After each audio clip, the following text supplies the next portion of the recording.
Hey there, friend! Welcome back to the Closing Chapters podcast, where every mission has a story.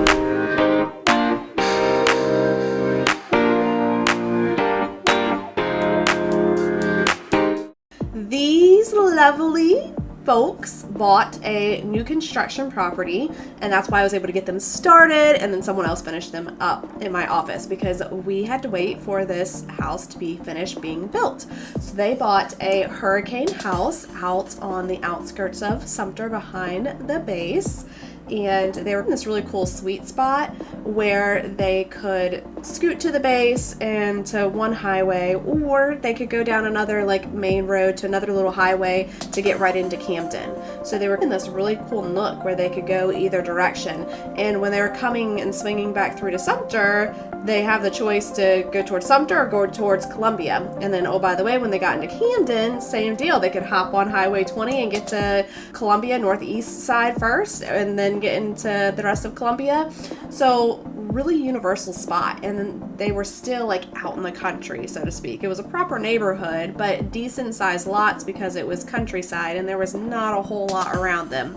Hello, welcome back. We are fast forwarding to the end of the month, August 26, 2019. And this transaction is another one that I was able to start and meet my clients and get them going. And then I had a colleague that helped me finish them up to the end of the road and get them to the closing table. These clients came from Florida and they were moving to Shaw Air Force Base, and they sold well. They were just really good with their finances, and they were in their mid-20s, had their first baby, and they were purchasing a house and putting a large amount down, almost half of the house down in cash, which was amazing. And they were using a VA loan. They didn't have to put that money down, and they just weren't going to pay more than they had to. And that was their plan, was to roll one property over into the next, which is awesome. That goes to show that when we use a property as a stepping stone and have our ducks in a row and live below our means, amazing things can happen, and it continues to propel you forward as time goes by. So these lovely folks bought a new construction property, and that's why I was able to get them started, and then someone else finished them up in my office because we had to wait for this house to be finished being built. So they bought a hurricane house out on the outskirts of Sumter behind the base, and they were in this really cool sweet spot where they could scoot to the base and to one highway, or they could go down another main road to another little highway to get right into Camden. So they were in this really cool nook where they could go either direction. And when they were coming and swinging back through to Sumter, they have the choice to go towards Sumter or go towards Columbia. And then, oh, by the way, when they got into Camden, same deal. They could hop on Highway 20 and get to Columbia, northeast side first, and then get into the rest of Columbia. So really universal spot. And then they were still out in the country, so to speak. It was a proper neighborhood, but decent sized lots because it was countryside and there was not a whole lot around them, which is just how they liked it, which is amazing. So let's break this down. They bought a house for $258,000 in 2019. This was a pretty substantial size house because this is a pretty decent price point for 2019 in our area. Once again, they also had almost an acre lot. It was a very decent size lot. So remember, a lot of times you're paying for the land more so than the house. But nonetheless, it was a decent size house too. And they put down over $120,000 in cash on this property. So their mortgage was so good for such a nice, brand new, big house and a VA buyer.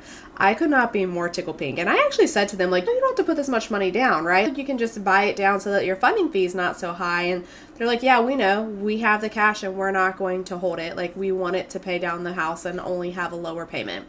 And that alone is what afforded them the flexibility for him to work and for her to stay home with their child. So it's very wise. It's very smart. And I just felt, wow, that's a lot of money that you guys are throwing in one place.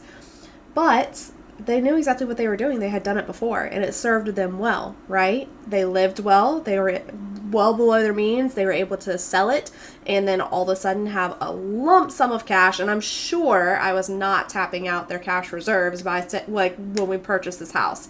So they decided how much they were putting down on it, and then still was able to live within their means.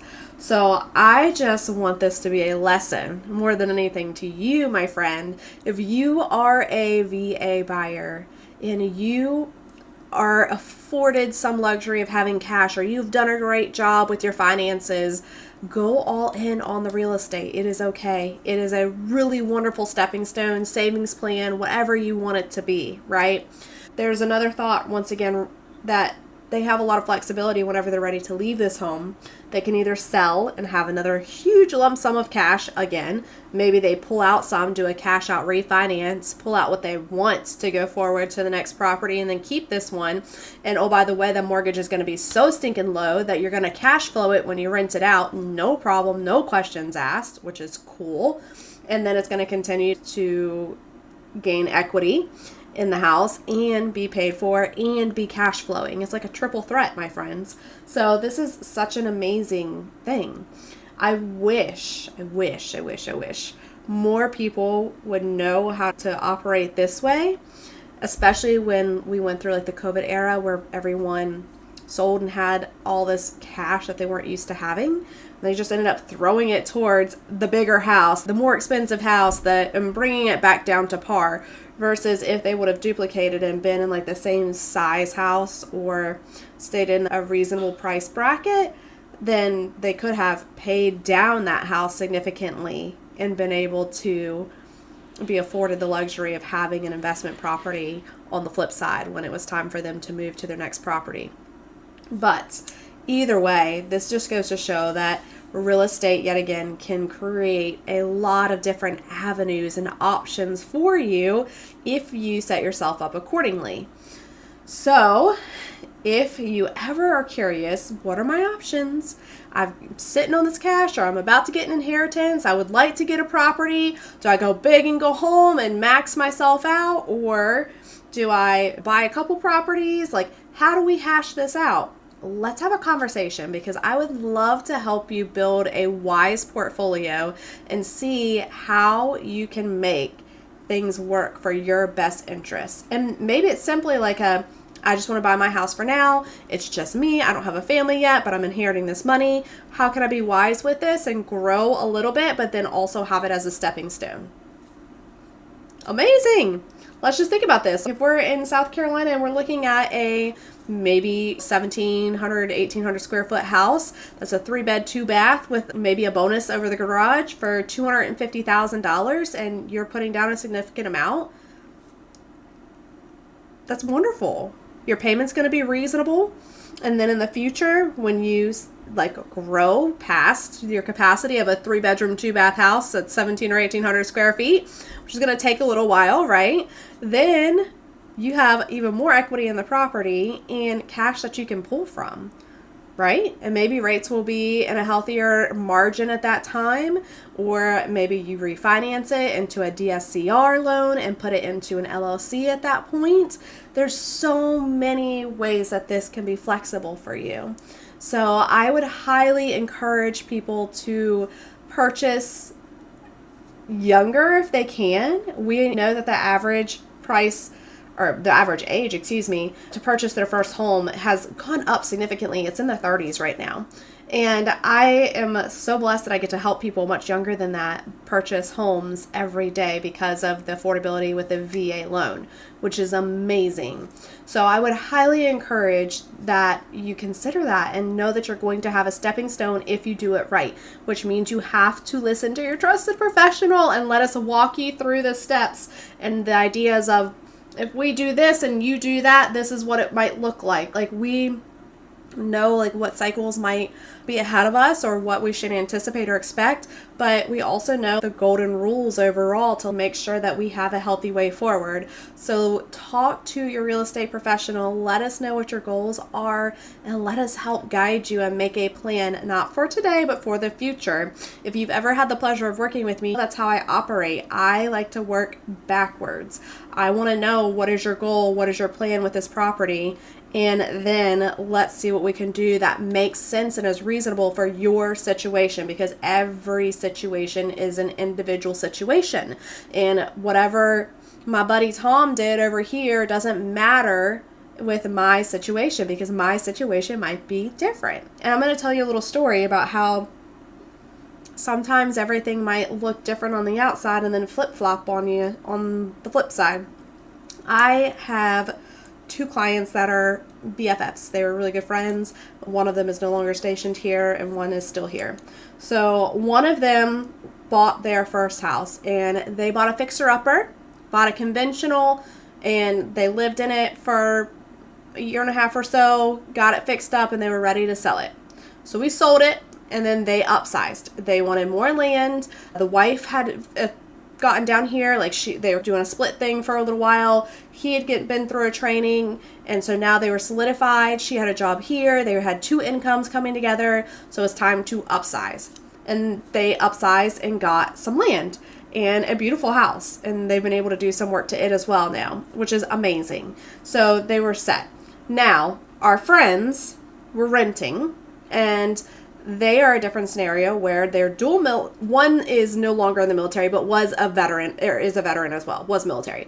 So they both have VA eligibility capacity, okay? And the one that is no longer in the military is 100% disabled. So we had options where they could come together and do something, but either way, it looked like their qualification on paper was vastly different. So they made the decision to buy a new construction house. Gorgeous home. And they would be in it today if they could be.